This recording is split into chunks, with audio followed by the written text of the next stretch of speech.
हमारे साथ ओबीसी नेता अल्पेश ठाकुर પણ જોડાઈ ચૂક્યા છે। અલ્પેશજી, આપનું સ્વાગત છે।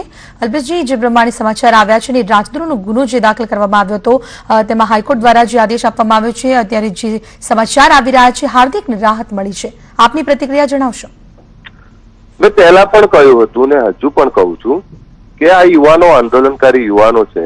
આ યુવાનો સામે ભૂતકાળમાં ઘણા આંદોલનો થયા અને ભવિષ્યમાં પણ થવાના, પરંતુ આ યુવાનો સામે રાષ્ટ્રદ્રોહનો કોઈ ગુનો લગાડવો એ અયોગ્ય છે અને નામદાર હાઈકોર્ટે જયારે આ હુકમને રદ કર્યો છે ત્યારે હું આવકારું છું કે આ રાષ્ટ્રદ્રોહની કલમ જે હટાઈ છે એને આવકારું છું, પરંતુ આંદોલનકારીને પણ થોડી સલાહ આપવા માંગુ છું કે આંદોલન ગુજરાતની અંદર કે કોઈ પણ જગ્યાએ થતું હોય તો ગાંધીજીના માર્ગે થવું જોઈએ, ન્યાયતંત્રની પરિભાષામાં રહીને થવું જોઈએ, કાયદાને આપણે સમજીને આંદોલન કરવું જોઈએ।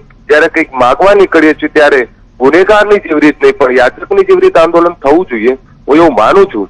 પરંતુ હું આ જે કઈ નિર્ણય આવ્યો છે હાઈકોર્ટનો એને આવકારું છું। આવનારા પ્રજાતંત્રની માટે, આવનારા લોકતંત્ર માટે આ ચુકાદો આવકાર્ય છે અને આ ચુકાદાના માધ્યમથી આવનારા સમયની અંદર આંદોલનકારીઓને આંદોલન કરવા માટેનું નવું બળ મળશે અને આવનારા સમયની અંદર કોઈ પણ આંદોલનકારી હોય એ આ રીતના જે ગુના લગાવવામાં આવે સરકાર તરફથી એની સામે જે હાઈકોર્ટે કવચ આપ્યું છે હું માનું છું, આવકારું છું આને। પરંતુ આંદોલનકારીઓને પણ એ કહેવા માંગુ છું કે પ્રજાને ક્યાંક નુકસાન ના થાય, સરકારી મિલકતોને નુકસાન ના થાય એ પ્રકારના આંદોલનો થાય તો હું માનું છું ગુજરાતના ભવિષ્ય માટે અને ગુજરાતને કંઈક નવું મળશે।